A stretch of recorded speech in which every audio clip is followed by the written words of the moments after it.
Good evening. This is John Daly standing in front of Ford's Theater in Washington, D.C. This is indeed a red-letter night in the history of Ford's Theater, April 14, 1865. Because tonight, President Abraham Lincoln and his party will attend a special charity performance of the celebrated English comedy, Our American Cousin. Inside the theater, the curtain has already gone up. Outside, here in front of the theater, the crowd of curious spectators stand around. April 14, 1865. Place, Washington, D.C. You are there. Abraham Lincoln at Ford's Theater. CBS takes you back to one of the great dramas in our nation's history. All things are as they were then, except for one thing. You are there. You Are There is based on authentic historical facts and quotations. And now, Washington, April 14th, 1865, and John Daly. The damp and misty weather in Washington tonight has not dampened the ardor of the crowds who for 4 long days now have been wildly celebrating the surrender of General Lee to General Grant.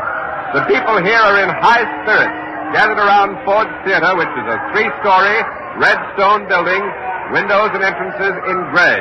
Tultival Saloon is on the right, Ferguson Saloon is on the left, and both of them are jammed.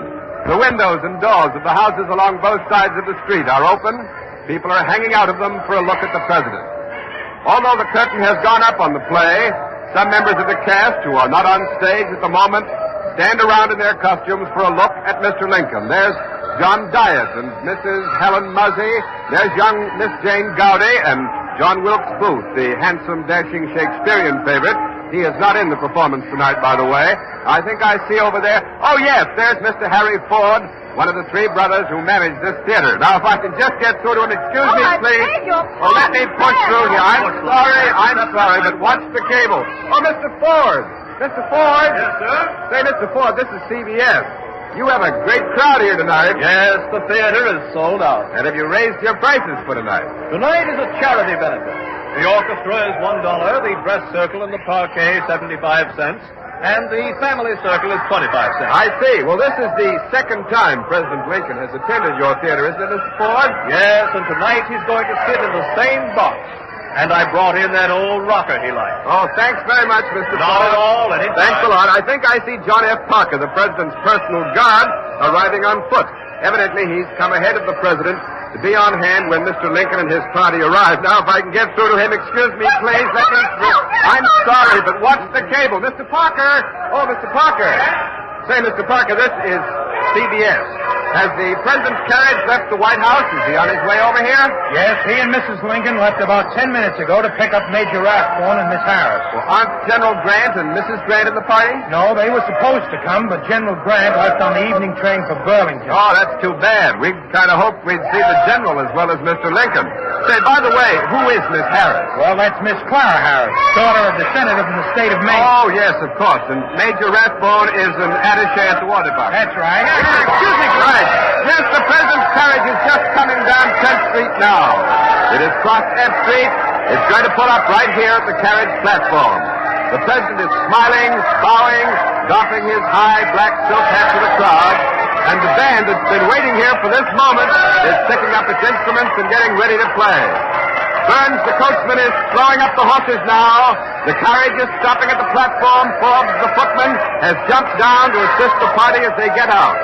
Mrs. Lincoln and Miss Harris are getting out, and now the president, followed by Major Rathbone. The band wants to play a tune. They're asking the president what it is he wants to hear, but it'll probably be Yankee Doodle, Marching Through Georgia, or Rally Round the Flag.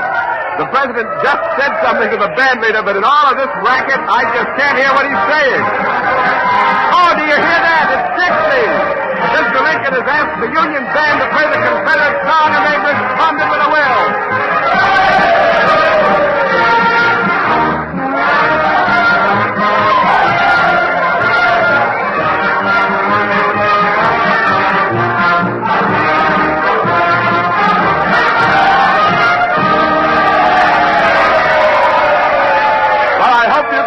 Above all this din, the crowd understands the meaning of Mr. Lincoln's request. It's his policy of forgiveness and reconciliation with the South of harmony for the nation. The war is over. The United States of America is now one great nation. And Mr. Ford is leading the way into the theater, up the gray stone steps. Mr. Lincoln's just a few feet away. Oh, Mr. President, this is CBS, sir. May I ask you a question? Fire away. Well, as you know, Mr. President, the newspapers and a part of the clergy have been opposed to your practice of attending the theater. And I'm sure that... Yes, I know. Some think I do wrong to go to the opera and the theater, but it rests me. I love to be alone and get to be with the people. I want to get this burden off, to change the current of my thoughts. A hearty laugh relaxes me, and I seem better able after it to bear my cross. I understand, sir. Good night. Good night, Mr. Lincoln, and thank you. Now the presidential party has entered the door. A CBS microphone is inside the theater at the rear of the orchestra. President Lincoln will pass it in just a minute, and so enter the theater and Don Hollenbeck. The audience doesn't yet know the president has arrived. The ladies might be interested, by the way, to know that Mrs. Lincoln is wearing a white silk crinoline under her cloak. I'm trying to see here. It's an elaborate headdress of flowers and combs over her curls. There's silken mittens and a shawl held together at her throat with a brooch. The president, well, he seems to have lost a lot of weight, but, oh, he looks happy tonight, very happy. And now the party is turning right and going upstairs to the boxes. The president should be there in just a minute. The audience has caught sight of the president. The play stops. The orchestra strikes up Hail to the Chief. And now CBS has a booth directly across the theater from the president's box. And I see that John Daly's reached it, so over to John Daly. We're in the CBS box now. I can see the president entering his box across the theater. We have Columbia microphones on the stage and in the audience. I'm going to open them both and let you hear what's going on.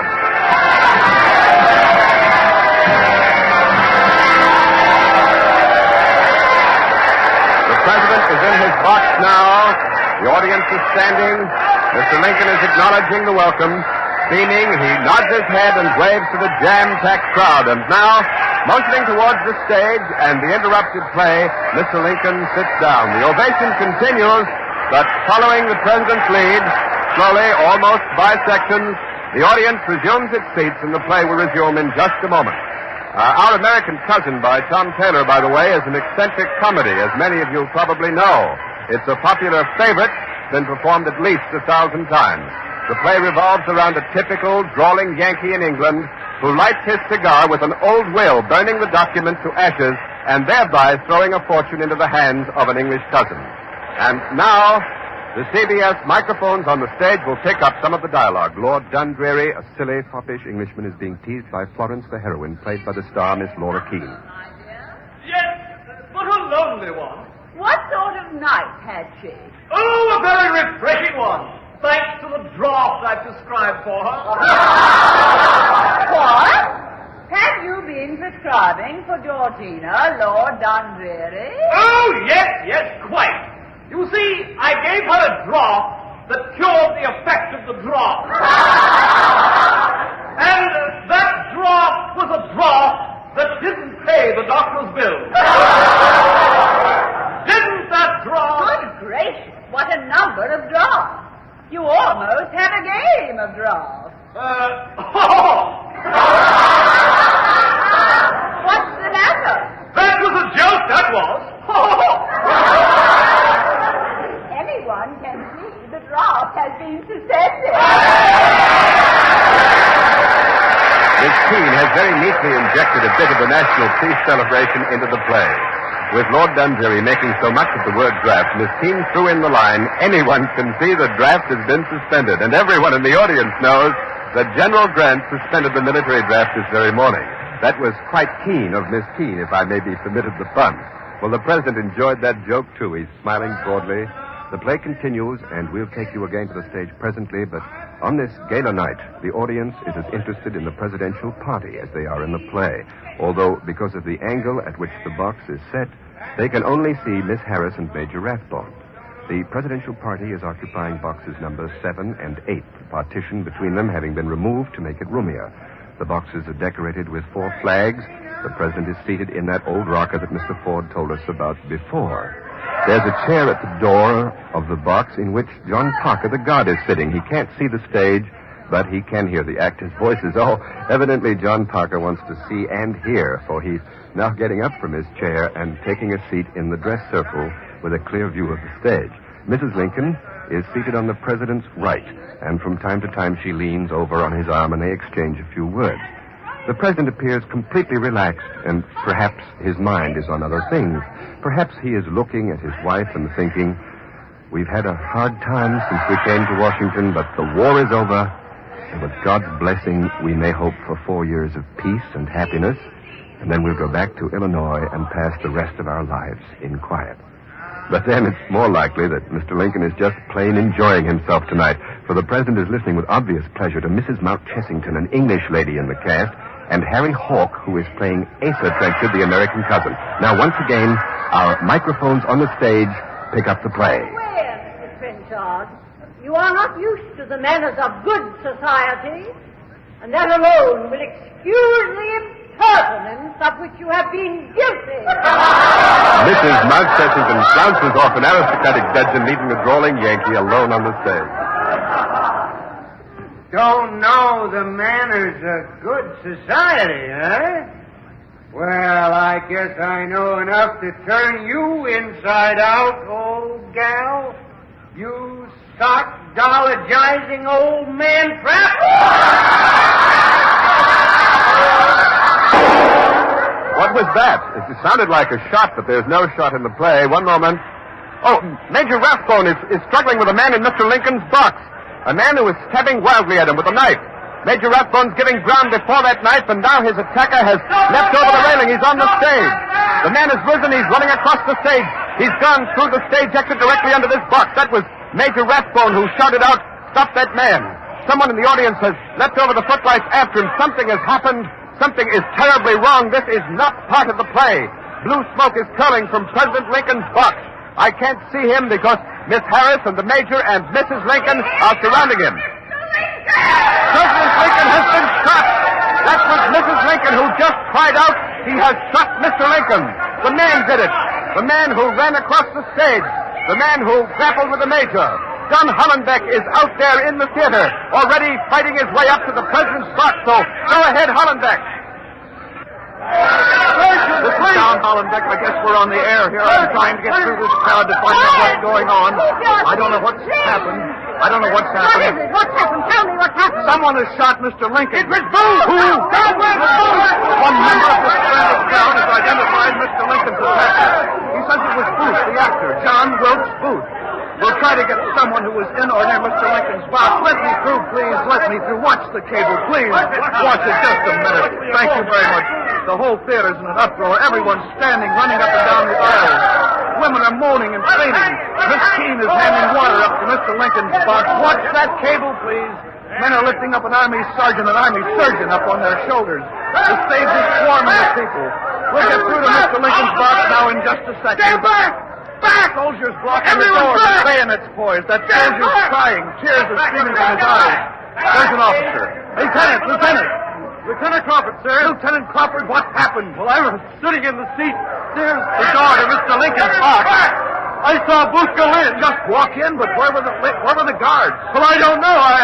I heard a shot, and I saw Booth leap over the railing. His spare caught in the flag as he jumped. It ripped the flag and broke his fall, and maybe broke his leg. Oh, are you sure it was Booth? I swear it. What did you do? Did you get into the president's box? Well, I rushed it, but the door was barred. Booth had barred it when he went in from the inside, and we broke through. Major Rathbone let the doctors through. Only the doctors. Look, have they caught Booth? Did he get away? Just a minute, Lieutenant. The door is opening. 4 soldiers are carrying Mr. Lincoln out. Are you the president? Are you taking him? Are you taking him to the White House? No, not to the White House. Doctors the room more than Mr. Lincoln lives. Guards! President Lincoln is being carried out of the theater now. I've just been informed that John Daly's out in the street again, so go ahead, Daly.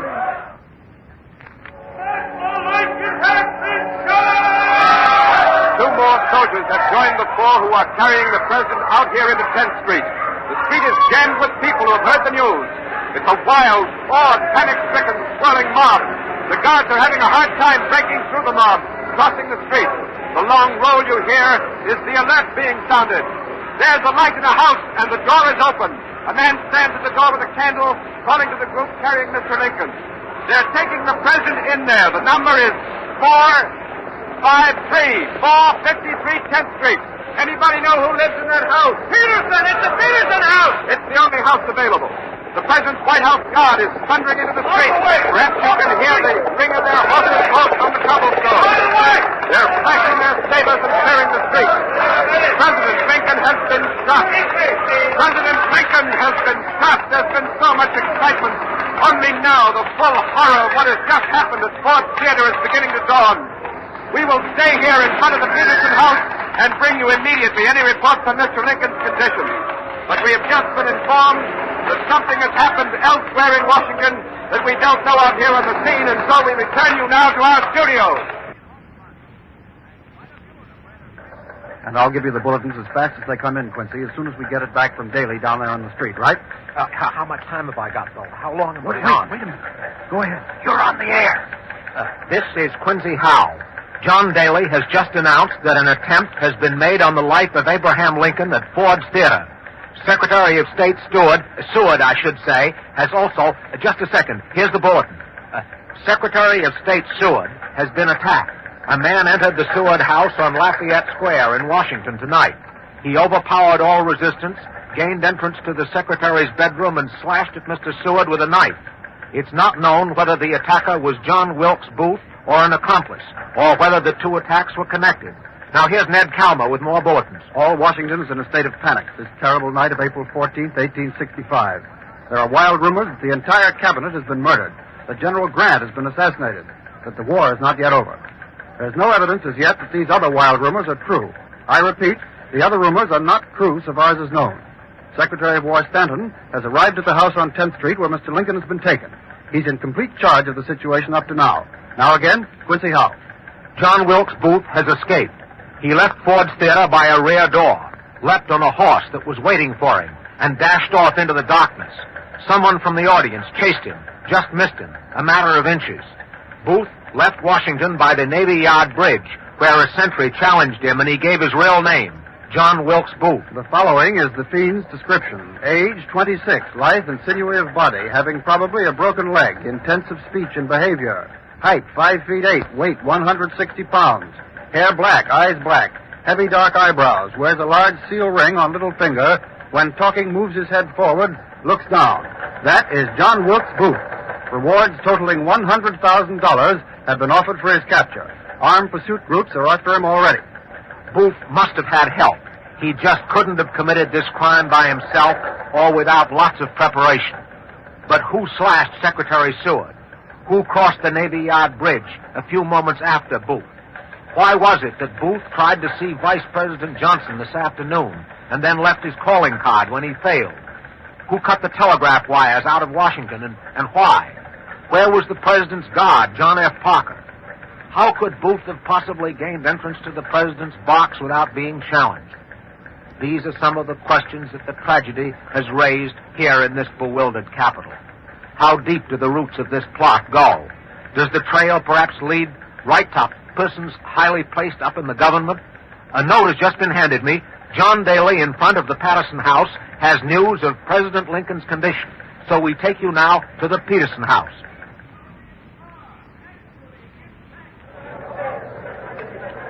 This is John Daly in front of the Peterson House, where President Lincoln was carried after he was shot in Ford's Theater across the street. The president is sinking swiftly. He has not regained consciousness since Booth sent a single bullet fired at close range into the area behind the president's ear. The surgeons are discussing now the question of removing that bullet. Mrs. Lincoln is in there at the bedside, so is the president's son, Captain Robert Lincoln. Tad, the president's younger son, is at the White House. He has been assured that his father will live, but this was told the lad only to quiet him. Major Rathbone was slashed about the arm and shoulder by Booth and fainted from a loss of blood. He has been taken home. In addition to Secretary of War Stanton, most of the cabinet members have arrived, and here comes the Secretary of the Navy, Mr. Gideon Wells. Mr. Wells, this is CBS.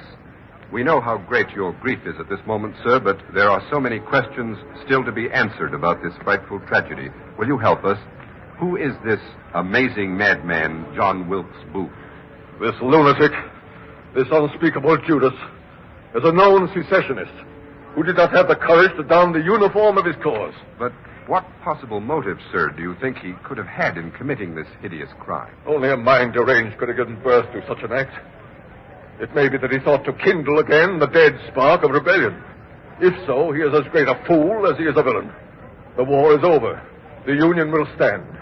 Booth has done the Confederate cause more harm than he can imagine. What about the South, sir? What will the South think of Booth's act?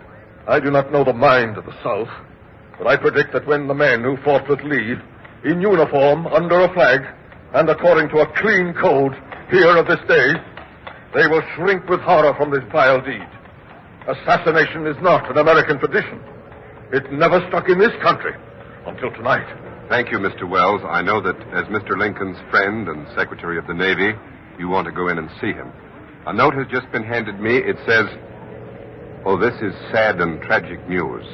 The President's pulse is still falling. His breathing becomes more labored." That's all the note says. As this night of unutterable gloom and sadness wears on, stern resolve melts. Great men weep openly. There's scarcely a dry eye in this crowd here. The door to the Peterson House is opening once again, and Mr. John Hay, President Lincoln's private secretary, is coming out. Mr. Hay, over this way, please. Yes, sir. Mr. Hay, you've been close to Mr. Lincoln. Did he have any fear that he might be struck down before his great work was finished? Our beloved president constantly received threatening letters, which he filed away in an envelope. In March last month, there were 80 letters in the envelope. It was marked assassination. You mean letters from cranks and that sort? Yes. In 1860 in Springfield, Mr. Lincoln saw a double image of himself in a mirror. One face held the glow of life and breath. The other shone ghostly pale, white, portent of a safe passage through the first term, and death before the end of the second. That was 5 years ago, then, that he had this omen? Yes. But only last week, the president dreamed that he was walking through the White House amid the sound of great sobbing. In the East Room, he came upon a coffin guarded by soldiers, surrounded by a weeping throng. The president had asked, "Who is dead in the White House?" And the soldier replied, "The president. He was killed by an assassin." Well, how did Mr. Lincoln feel about these presentiments? Perhaps he answered that question this afternoon. He was walking across the White House grounds, and he passed some profane, drunken men. Mr. Lincoln remarked to his guard, "Crook, do you know, I believe there are men who want to take my life, and I have no doubt they will do it. I know no one could do it and escape alive. But if it is to be done, it is impossible to prevent it." Thank you, Mr. Hay. The tragic news of the attack on President Lincoln has spread around the world. And now CBS takes you to important European capitals. First, to Buckingham Palace in London, England, and the voice of Her Britannic Majesty, Queen Victoria.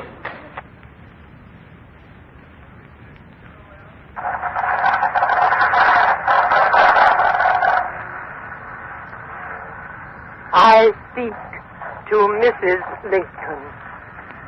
No one can better appreciate than I, who am myself utterly broken-hearted by the loss of my own beloved husband, what your suffering must be. And I earnestly pray that you may be supported by him, to whom alone the sorely stricken can look for comfort. And now to the French capital.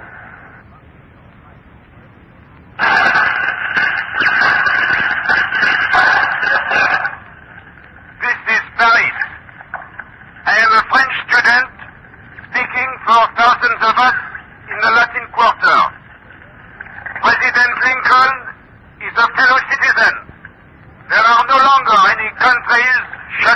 the whole frontiers. Our country is everywhere, where there are neither masters nor slaves, where people live in liberty or fight for it. Ladies, we take you now to the capital of Russia.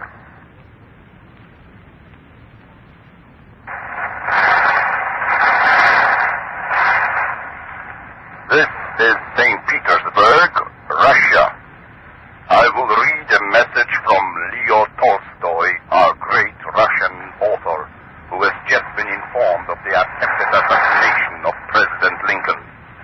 The message reads, in far places over the earth, on every continent, the name of Lincoln will be worshipped, and the personality of Lincoln will become a world folk legend. Many hardships and much experience brought him to the realization that the greatest human achievement is love. The greatness of Napoleon, Caesar, or Washington is moonlight by the sun of Lincoln. His example is universal and will last thousands of years. Lincoln is humanity. We return you now to the United States.